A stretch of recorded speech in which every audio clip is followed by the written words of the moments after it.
আমি এই কথা বলার আগে ভারত এই যে আমাদের বাংলাদেশকে নিয়ে প্রপাগান্ডা ছড়িয়ে এবং ওরা আমাদের উপর একটা হস্তক্ষেপ করে কি ফায়দা নিতে চায়, এটা বলার আগে আমি আপনাদেরকে বলি আবারও, আমি আহ্বান করতে চাই সেভেন সিস্টারের ভাইদেরকে, ত্রিপুরা, মিজোরাম, আসাম, নাগাল্যান্ড, মণিপুরের ভাইদেরকে আমি আহ্বান করতে চাই।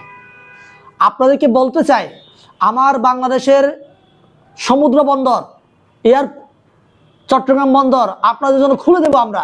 জাস্ট আপনারা আমাদের সাথে সম্পর্ক কিভাবে তৈরি করবেন এবং আমাদের ভূখণ্ডের সাথে এক হবেন কিনা আপনারা আওয়াজ তুলেন। চট্টগ্রাম বন্দর, মংলা বন্দর, সব বন্দর আপনাদের জন্য খোলা। এখন আপনি যে বললেন না ভারতের এখানে লাভ কি, ভারতের লাভ একটাই, ওরা আমাদের সাথে সম্পর্ক রেখে চট্টগ্রাম বন্দর, মংলা বন্দরের মতো বন্দরগুলোকে ব্যবহার করে ওরা ওদের সেভেন সিস্টারের সাথে ভালো সম্পর্ক রাখতে চায়। ওখানে আমাদের যে আপনার যে সেভেন সিস্টার যে রুটটা আছে, যে আমাদের বাংলাদেশের সাথে অনেক কাছে বর্ডার আছে, ওরা যদি ওইদিকে চিকেন নেক দিয়ে যদি ওরা আপনার পণ্যগুলো নিয়ে যায় তাহলে ওদের খরচটা বেড়ে যায়। আমাদের বাংলাদেশ বন্দর থেকে ওরা যদি সহজে যেতে পারে তাহলে ওদের লাভ থাকে, সুবিধা হয় এদের। মানে ওদের দেশের জন্য, ওদের দেশের লাভের জন্য আমাদেরকে ক্ষতি করবে, আমরা এটা চোখ বুঝে বুঝে আমরা মুখ সহ্য করব, এটা তো হবো না ভাই। আমরা তো এটা মেনে নিব না।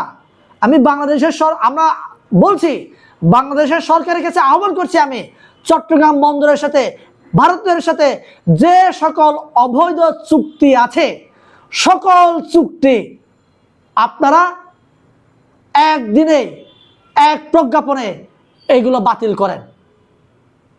করেন। নতুনভাবে ওরা যদি সম্পর্ক রাখতে চায়, আমাদের বন্দর যদি ব্যবহার করতে চায়, ওরা ট্যাক্স দিবে, ফ্রিতে আমরা ব্যবহার করতে দিব না।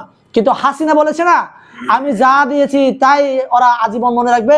এগুলোর জন্য ওরা বলেছে চট্টগ্রাম বন্দরেদের, আমরা তো অঙ্গরাজ্যে ছিলাম ভাই। আমি বারবার বলছি, এই অঙ্গরাজ্য থেকে আমরা যদি বাঁচতে চাই তাহলে আমাদেরকে সোচ্চার হতে হবে। আমরা যদি সোচ্চার না হই, ওরা আমাদেরকে নিয়ে প্রপাগান্ডা করে আমাদের এই বাংলাদেশকে ওরা ওদের ইচ্ছা মতো ব্যবহার করবে।